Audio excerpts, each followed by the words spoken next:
다시 한번 더 큰 소리로 시작. 세상을 살아가다 보면은 자신의 잘못된 길에서 돌이키는 사람이 있는가 하면, 내가 잘못된 길인 줄 알면서도 이러면 안 되는데 그냥 생각만 하고 말만 그렇게 하고 돌이키지 않는 그런 사람이 있습니다. 자신의 잘못을 인정하고 그렇게 돌이키는 사람은 그래도 희망이 있고 가능성이 있고 미래가 있어요. 그러나 잘못된 것인 줄 알면서 내가 이러면 안 되는데 하면서 그냥 말만 하고 돌이키지 않는다면 그의 삶의 결과는 굳이 이야기하지 않더라도 그의 삶의 결과는 아마 뻔하게 안 좋은 것으로 나타날 거예요. 그리고 가능성도 미래도 예측할 수 없을 겁니다. 우리가 믿음의 생활도 마찬가지예요. 우리가 믿음의 생활을 열심히 해보려고 노력을 하지만 나도 모르게 어느 순간에 교만해집니다. 오만해져요. 그래서 세상을 따라 살게 되고 세속화되고 하나님 중심이 아니라 내 중심적으로 삶을 살아가게 되는, 하나님의 뜻이 뭔지를 알면서도 그 하나님의 뜻을 따르지 아니하고 자기의 뜻을 따르고 세상을 따라가는 모습, 이런 우리의 자신을 바라볼 때가 많이 있고 느낄 때가 너무 많이 있습니다. 이때 돌이키는 게 지혜죠. 이때 돌이키고 다시금 하나님이 원하시는 것을 쫓고 하나님이 원하시는 길을 걸어간다면 우리의 삶은 그래도 소망이 있고 가능성이 있고 우리가 하나님의 축복을 이측해 볼 수 있을 겁니다. 그런데 빨리 돌아서지 못하는 것도 우리의 모습인 거예요.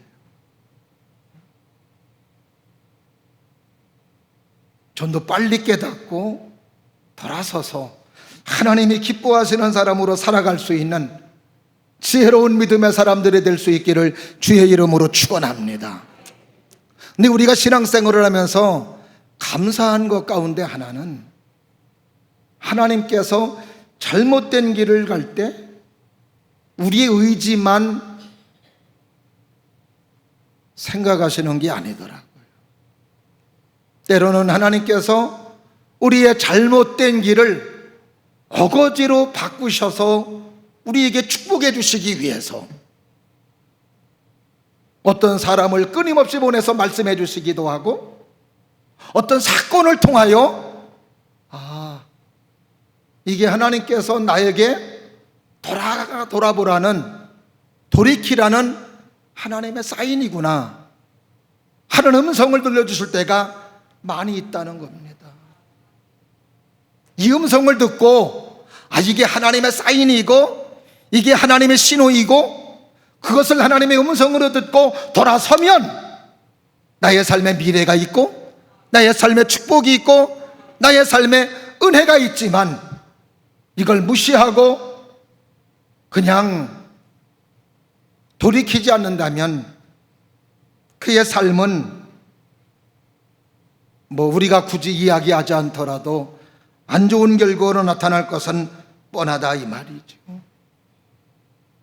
저는 사랑하시는 여러분들이 하나님께서 말씀하시는 말씀과 여러분의 환경 속에서, 여러분 주변에서, 여러분의 생활의 사건 속에서 이게 하나님의 음성임을 깨닫고 돌이킬 줄 아는 사람, 그래서 미래가 있고 희망이 있고 소망이 있고 가능성이 있는 하나님의 사람들, 믿음의 사람들이 될 수 있기를 주의 이름으로 축원합니다. 오늘 본문에 나오는 야곱이라고 하는 사람이 바로 이런 부류의 사람이었습니다. 하나님을 그렇게 붙잡고 하나님을 의지했던 사람, 하나님 말씀 안에 거하고 믿음으로 살았던 야곱, 어느 순간에 하나님을 놓고, 말씀을 놓고, 신앙을 놓고, 예배를 놓고, 그래서 세상 사람들과 함께하여 살아가는 야곱의 모습이었습니다. 야곱이라는 사람을 잠깐 살펴보게 되면 야곱은 이삭의 둘째 아들이었습니다. 그때 당시에 하나님의 축복과 그리고 아버지의 축복은 큰아들 에서에게 돌아가게 돼 있어요. 근데 야곱은 어떻게 하면 하나님의 축복을 받을까? 그에게 좋은 점이 있다면 참 그는 하나님을 사모하는 사람이었습니다. 저는 여러분들도 이렇게 하나님의 은혜를 사모하고 하나님의 은혜를 갈망할 수 있기를 주의 이름으로 축원합니다. 목마른 사슴에 물을 갈아여 찾듯이 야곱도 그렇게 어떻게 하면 하나님의 축복을 받을까? 그것까지는 좋은데 안타깝게 야곱은 방법과 과정은 하나님이 기뻐하시는 방법, 하나님이 기뻐하시는 과정이 아니었어요. 비열한 방법을 쓰고 야비한 방법을 써서 형 에서가 받아야 할 축복을 동생 야곱이 가로챘습니다. 아버지의 축복 기도를 받으면 모든 것들이 잘 해결될 것이라고 믿었던 야곱의 생각과는 다르게 엄청난 그의 인생에 회오리 바람이 불어쳤어요. 가정에 살 수도 없어요. 에서가 미워하고 에서가 칼을 가니까 할 수 없이 외삼촌 라반의 집으로 피신하여 삶을 살 수밖에 없는 안타까운 사람이 됩니다. 그래서 집에서 나와 쫓겨나 외삼촌 라반의 집으로 가는데 하루길이 안 되기에 행정명 루스라고 하는 곳에서 하룻밤을 머물게 됐어요. 외삼촌 라반의 집으로 가는 야곱의 발걸음은 무거웠을 겁니다. 한편으로는 괜히 했다는 생각도 들었을 거예요. 실망과 낙심, 낭패와 실망, 이것이 바로 야곱이가 외삼촌 라반의 집으로 가는 발걸음입니다. 근데 루스라고 하는 곳에서 하룻밤을 머무는데 거기에서 야곱에게 엄청난 역사를 경험하는 거예요. 실망되고 낙심되어 있던 야곱을 하나님이 찾아오신 겁니다. 하나님이 찾아오셔서 야곱을 만나신 거예요. 그리고 야곱에게 하시는 말씀입니다. 야곱아, 너는 복을 받을 사람이다. 나는 너희의 조부 아브라함이 하나님이고 너희 아버지 이삭이 하나님인데 모든 민족이 너와 너희의 손으로 하나님의 복이 임할 거다. 그러면서 야곱에게 하시는 말씀이 내가 너와 함께 있어. 내가 어디로 가든지 네가 어디로 가든지 내가 너와 함께 할 것이다. 내가 너에게 허락한 모든 것을 다 이루기까지는 내가 너를 떠나지 아니하리라. 이 말씀을 들으니까는요 야곱이가 힘이 나는 거예요. 용기가 나는 거예요.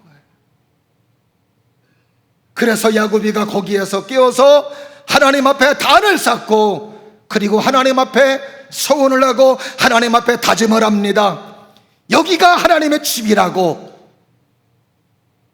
하나님이 나에게 은혜를 주시고 하나님의 평강으로 함께 해주시면 내가 이곳에 와서 하나님 앞에 예배를 드리고 그리고 11조를 드리겠습니다. 저는 여러분들이 예배드리고 있는 이 장소가 행정명으로는 인천광역시 서구 타곡로 73번 길 40번 집 복지교회예요. 주소 몰랐죠? 이 주소가 여러분들에게는 하나님을 만난 곳이 되기를 바라고 하나님을 체험한 곳이 되기를 바라고 하나님의 역사를 기억하는 곳이 되기를 바라고 하나님의 이적과 하나님의 능력과 하나님의 역사를 체험할 수 있는 소중한 장소가 될 수 있기를 주의 이름으로 축원합니다. 야곱은 행정명으로 루스였으나 그러나 그 루스는 더 이상 루스가 아니라 야곱에게는 특별한 곳이었습니다. 하나님을 만난 곳이고 하나님을 경험한 곳이고 하나님의 계신 곳이라고 그래서 그는 그곳을 따라 하십니다. 베델, 하나님의 집 베델이라고 그랬던 거예요. 저는 여러분이 이 장소가 베델이 되기를 바라요.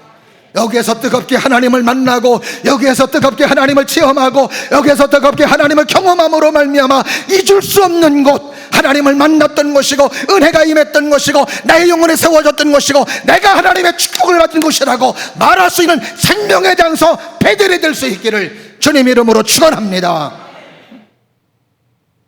야곱에게는 베델이요 이런 곳이었던 거예요. 거기서 힘을 얻어서 이제 외삼촌 라반의 집으로 갑니다. 외삼촌 라반의 집에서 아무것도 없이 시작하지만 하나님이 나와 함께 한다고 그러니까 힘이 나는 거예요. 힘들지 않아요.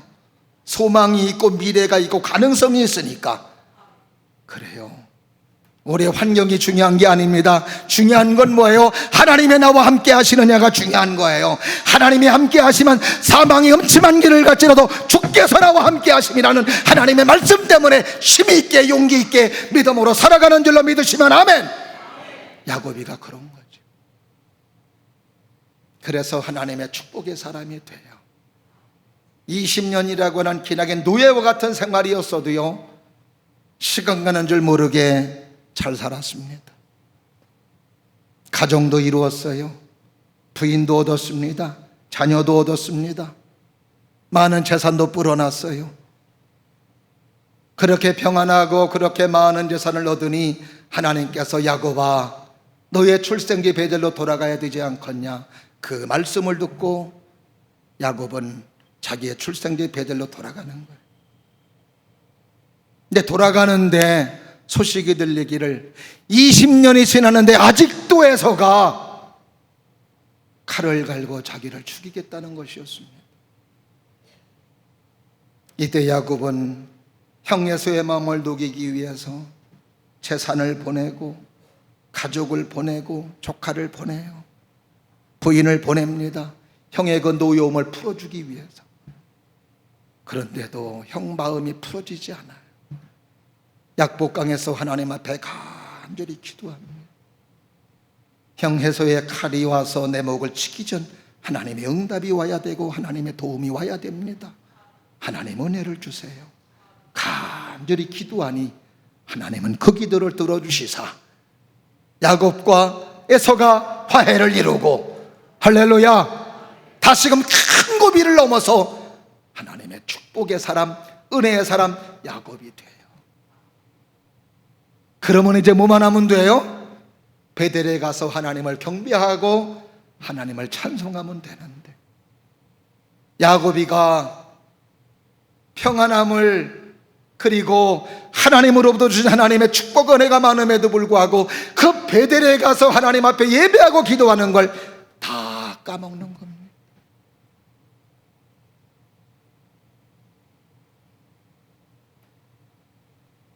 세겜이라고 하는 곳에서 10년의 삶을 살아가는데 너무 좋은 거예요. 세겜이라고 하는 곳은 이방 지역과 경계되는 지역으로서 세상과 가까운 곳이고 세상 사람들과 짝하기 좋은 곳이었어요. 향락이 있는 곳이고 쾌락이 있는 곳입니다. 그러다 보니까 야곱은 하나님을 잊어버리고 그 세상 속에서 하나님의 사람임에도 불구하고 양다리 걸치는 사람이 된 거예요.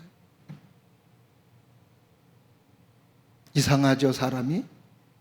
평안하고 좋으면 이 평안함을 하나님이 주셨구나, 은혜를 주셨구나 하며 더 하나님 앞에 예배하고 더 기도하고 말씀 듣고 아멘 안 하는 거 보니까 그래 사람이. 교만하면 그래요. 평안하면 또 하나님 앞에 예배드리고 기도해야 되는데 그 하나님의 은혜를 잊어버리는 거예요. 그 야곱도 세겜 땅에 살면서 굳이 그렇게 베델에 가서 기도해야 될 이유가 없는 거예요. 예배드려야 될 이유가 없는 거예요. 여기가 좋사오니 여기가 좋사오니. 잠용종 시계가 드물던 시대 어떤 집사 하나가 새벽 기도를 가고 싶은 거예요. 새벽에 깨어주지를 못해서 깨질 못해서 이제 새벽 기도를 못 가는 거예요. 그래서 들리는 소식에 장닭을 사다가 놓으면 장닭이 꼬끼요 하면서 울면은 그러면은 새벽 기도를 갈 수 있다고 그래가지고 이 사람이 장닭 시장에 가서 장닭을 사왔습니다. 아주 도시락에 장닭을 탁 사왔어요. 그래서 이게 이제 새벽에 꼬끼요 그러면은 새벽 기도 가려고. 근데 이놈의 장닭이 울지를 않네. 그래서 이제 이 사람이 집사가 시장에 가서 주인에게 갔어요. 여보셔, 이거 새벽에 운다고 그러더니 이거 안 울어요. 도로 물러주세요. 그러는. 그랬더니 시장 주인이 물어봅니다. 닭장이 있습니까? 아, 그럼요. 닭장을요 널찍하게 잘 만들어놨습니다. 먹이는 줍니까? 그럼요. 먹이도요 새벽에 잘 울라고 사료를 얼마나 좋은 곳으로 주는지 모릅니다. 먹이도 많이 줍니다. 암탉도 혹시 넣어줬습니까? 그러니까 아, 그럼요. 잘 노르라고 암탉 10마리를 넣어줬습니다. 그러니까 주인이 하는 이야기가 그러니까 안 울지요. 왜요? 집 넓지요, 먹을 거 있지요, 마누라가 10명이죠. 기도 뭐하러 해요?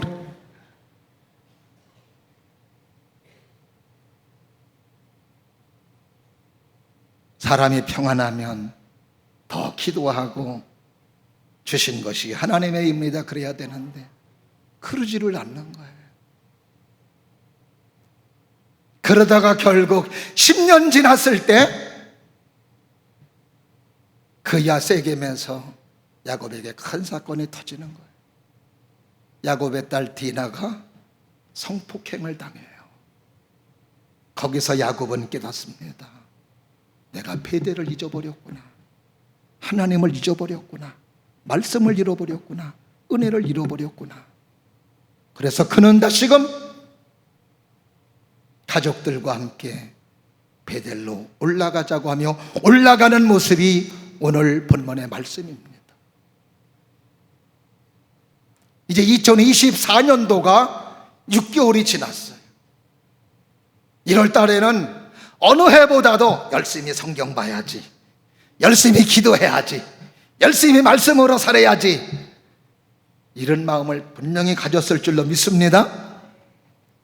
남들보다 기도하고 특별 새벽 기도회하고 또 이제 막 성경도 막 보려고 창세기까지는 잘 봤네. 근데 레위기부터 이제 뭐 재물 잡고 역시 나는 구약은 마음에 안 들어. 신약으로 넘어왔어요. 마태복음부터 읽는데 마태복음에 넘어가니까 더 몰랐고 역시 나하고는 성경의 체질이 아니요. 그러다가 1월달 성경 덮고 지나가 버렸습니다. 2월달 기도해야 되는데 그러다가 2월달 지나가고 3월달 돼서 이러면 안 되는데 그러다가 6개월 지나 7월달이 돼버렸네. 7월달은 뭐예요? 이제 뭐 6개월 다 지나가네. 이대로 그냥 가는 거지 뭐. 따라 하십니다. 다시 베델로. 아직 늦지 않았어요. 여러분의 인생에서 가장 젊은 날이 오늘입니다. 믿으시면 아멘. 가장 젊은 날에 하나님을 붙잡고 하나님을 향하고 하나님께 기도하고 하나님의 은혜를 구할 수 있는 여러분들이 될 수 있기를 주님의 이름으로 축원합니다. 오늘 야곱이가 다시 베델로 올라가는 거예요. 베델로 올라가니까 하나님이 은혜를 주시고 축복해 주셨어요. 어떤 축복을 주셨느냐? 따라하십니다. 분별력을 주십니다. 분별력을 주시는. 오늘 본문의 말씀 2절 말씀 다 같이 한번 보실까요? 시작. 야곱이 이에 자기 집안 사람과 자기와 함께한 모든 자에게 이르되 너희 중에 있는 이방 신상들을 버리고 자신을 정결하게 하고 너희들의 의복을 바꾸어 입어라. 하나님을 생각하고 하나님을 은혜를 생각하고 그리고 베델을 생각하면서 야곱이가 결단한 게 신상들을 버리고 정결하게 하고, 그동안은 그냥 함께 있었던 거예요. 신상도 자기 집에 정결하지도 않고 근데 다시 기도하고 다시 믿음으로 서려하고 다시 베델을 향하니까 하나님이 분별력을 주시는 거예요. 어느 게 하나님이 기뻐하는 것이고 어느 것이 하나님이 싫어하시는 것인가를 분별력을 허락해 주시는 겁니다. 우리가 인생을 잘 사는 비결은 뭔가 봤더니 버릴 건 버리고 취할 건 취하는 거더라고요. 근데 미련한 사람들은 버려야 되는데 안 버려, 취해야 되는데 안 취해. 이게 문제예요. 우리의 인생에 도움 안 되는 거 자존심 버려야 돼요. 내게 아무 의미 없습니다. 근데 그놈의 자존심 때문에 마음이 힘들고 어렵고 그게 짐이 되고, 여러분의 장롱 속에 옷도 버려야 되는데 버리지 못하는 거 많이 있을 거예요. 결혼하기 전에 결혼할 때 입었던 44 사이즈의 옷들, 결혼하면서 먹을 거 다 먹고 그래도 혹시나 44 사이즈 옷을 보며 그래도 살아가면서 엄청난 하나님의 역사와 능력의 이적과 기적의 역사가 있기를 바라면서 그 옷을 버리지 못하는 여러분들, 버려야 돼요. 우리 집사람이 결혼하고 나서 그 옷을 고이고이 간직하고 있더라고요. 원래 저 모양이 아니었습니다. 결혼하기 전에는 44 사이즈 옷 입었어요. 결혼할 때도 그렇고. 근데 이제 결혼하고 나니까 큰애를 가지니까 먹는 거 막 먹고 삼겹살에 통닭에 피자에 먹으니까 막 몸이 부자가 됐습니다. 큰애를 낳았더니 3.6kg만 싹 빠져나왔어요.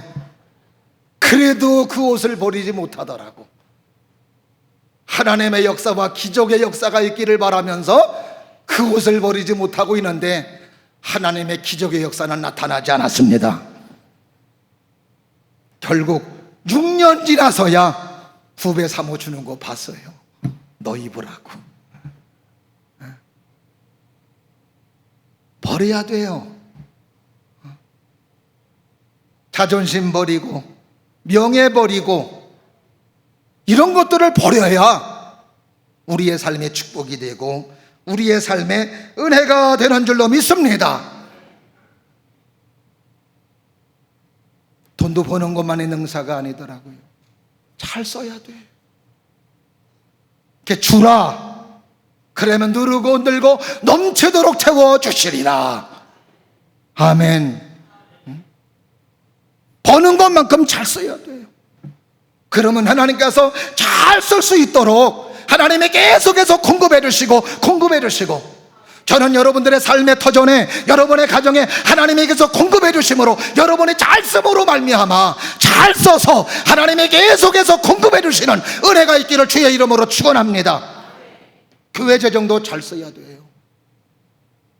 쓰고 났는데 하나님이 기뻐하지 않는 곳이라면 낭비한 거예요. 버린 거예요. 그래서 우리는 늘 분별하면서 하나님이 주시는 지혜로 잘 분별해서 잘 써야 되는 거죠. 베델로 올라가는 사람, 다시 하나님 앞에 무릎 꿇고 기도하는 사람에게는 이런 지혜를 주시고 이런 분별력을 주시는 줄로 믿습니다. 우리는 이 시대를 살아감에 있어서 영분별을 잘해야 돼요. 우리의 영혼을 사냥하는 이단들이 얼마나 많은지 몰라요. 교회를 무너뜨리는 세력들이 얼마나 많은지 모릅니다. 여기에 분별력이 없으면 그냥 다 속아 넘어가 영혼이 난도질 당하는 거예요.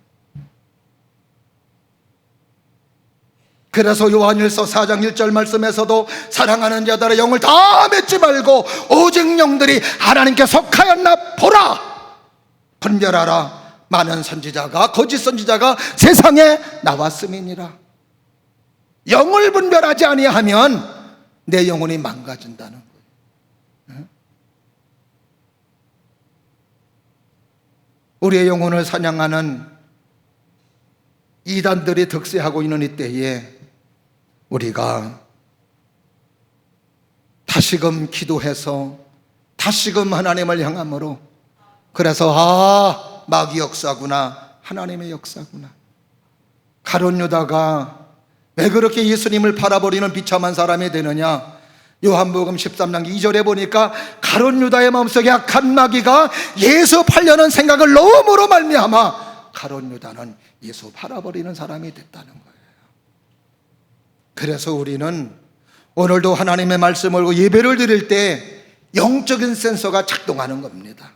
영적인 센서가 작동을 해야 하나님의 역사가 역사인지 아닌지, 마귀 역사인지 아닌지, 하나님이 주시는 건지 마귀가 주는 건지 분별할 수 있다 이 말이지요. 마귀가 주는 것이라면 받아들이면 안 돼요. 하나님의 역사만 받아들일 수 있는 사람, 그게 어디에서? 다시 베델로 향할 때, 다시 기도하는 사람이 될 때, 다시 예배드리는 사람이 될 때, 다시 은혜의 사람으로 되어질 때 가능한 줄로 믿습니다. 그 다음에 두 번째가 다시 베델로 향하니까 주시는 축복이 뭐예요? 따라 하십니다. 권위가 생깁니다. 권위가 생기는 거예요. 오늘 본문의 말씀 4절 한번 다 같이 한번 보십니다. 자, 3절과 4절 시작. 우리가 일어나 베델로 올라가자. 내 환난 날에 내게 응답하시며 내가 가는 길에서 나와 함께 하신 하나님께 내가 거기서 제단을 쌓으려 하노라 하매, 그들이 자기 손에 있는 모든 이방 신상들과 자기 귀에 있는 귀고리들을 야곱에게 주는지라. 야곱이 그것들을 세겜 근처 상수리 나무 아래에 묻고 그랬어요. 세겜에서의 10년 동안의 삶은 재산적으로 불어나고 평안한 삶이었으나 아버지가 아버지로서의 권위가 없었던 거예요. 아버지의 말 한마디가 자녀들에게 먹히지를 않아요. 어느 단체고 어느 조직이고 나라고 교회고 지도자의 권위가 있어야 돼요. 나라가 잘 되려면 대통령의 권위가 있어야 돼요. 회사가 잘 돌아가려면 회사 사장의 권위가 있어야 돼요. 교회도 잘 돌아가려면 담임 목사의 권위가 있어야 돼요. 가정도 제대로 된 가정이 되려면 아버지 엄마의 권위가 있어야 돼요. 그 권위가 없다면 그 조직은 이미 더 이상 지탱할 수가 없습니다. 세겜 땅 10년 동안에 야곱의 가정은 돈은 벌고 평안은 했지만 아버지의 권위가 없어요. 아버지가 말을 해도 안 들어요.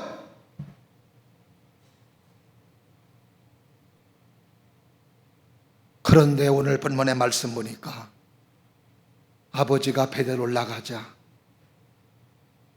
신상들을 버리자 그랬더니 자녀들이 뭐 하는 거예요? 야곱에게 어때요? 4절 말씀 보니까 뭐라고 그래요? 야곱에게 주는지라. 따라 하십니다. 야곱에게 주는지라. 그래요. 야곱에게 주는 거예요. 아버지의 권위가 살아난 거예요. 왜 그럼 세겜 땅 10년 동안에는 아버지의 권위가 없었을까? 왜 자녀들이 말을 안 들었을까? 다른 거 아닙니다. 야곱이가 하나님의 권위를 인정하지 않으니까, 하나님의 권위를 무시하니까 아버지의 권위가 없는 거예요. 그러나 다시 베델을 향하고 다시 기도하고 다시 하나님의 말씀을 향하니까 야곱이가 아버지의 권위를 인정하니까, 하나님의 권위를 인정하니까 자녀들도 아버지의 권위를 인정하는 거예요. 지금 세상 속에서 교회의 권위, 세상 속에서 목사, 장로, 권사의 권위, 세상 속에서 하나님의 사람의 권위 있어요? 없어요? 없어요. 오죽하면 개독교라고 그럴까요? 세상 사람들은 교회라고 그러지 않아요. 개독교라고 그럽니다. 왜 그래요? 우리가 그만큼 하나님의 권위를 인정하지 않으니까 그러는 거예요.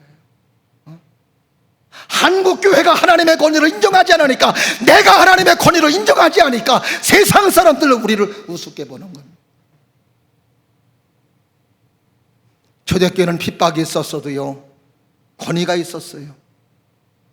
하나님의 사람들의 말 한마디 함부로 하지 못합니다. 왜? 그 사람들 속에 나타나는 하나님의 역사가 있기에, 그래서 세상 사람들이 두려워 떨었다라고 하는 말이 많이 나와요. 이건 뭐예요? 하나님의 권위가 있는 거죠. 느부갓네살의 신하가 다니엘입니다. 그런데도 느부갓네살 왕임에도 불구하고 총리인 다니엘을 아무렇게 해볼 수 없습니다. 왜 그래요? 다니엘의 하나님을 섬기는 믿음의 권위가 있으니까. 이게 영권이에요. 이게 하나님의 권위예요. 하나님의 권위를 주시는 거예요. 오늘도 사랑하시는 여러분들에게 이런 권위가 있기를 주의 이름으로 축원합니다. 가정에서도 하나님의 세워주시는 권위, 교회에서도 하나님의 세워주시는 권위, 나라에서도 하나님의 세워주시는 권위. 할렐루야. 권위는 내 스스로 내가 만드는 게 아닙니다. 다른 사람이 만들어주는 거예요. 세상 속에서의 대통령의 권위는 국민들이 만들어주는 거죠. 내가 대통령이라고 무릎 꿇으라고 하면은 그거 일시적으로는 통할 수 있습니다. 그러나 마음속에서는 비웃어요. 이건 진정한 권위 아니에요. 말 한마디에 따를 수 있는 사람, 복종할 수 있는 국민, 이게 바로 진정한 권위죠. 그럼 하나님의 사람들의 권위는 어디에서 나올까? 베델에서 나오는 거예요. 하나님에게서 나오는 거예요. 저도 목사로서 무시당하고 신여길 때 있어요. 그럴 때마다 내가 하나님의 권위를 인정하지 아니했나? 나를 돌아봐요. 하나님의 권위를 무시하니 내 권위가 없는 거예요.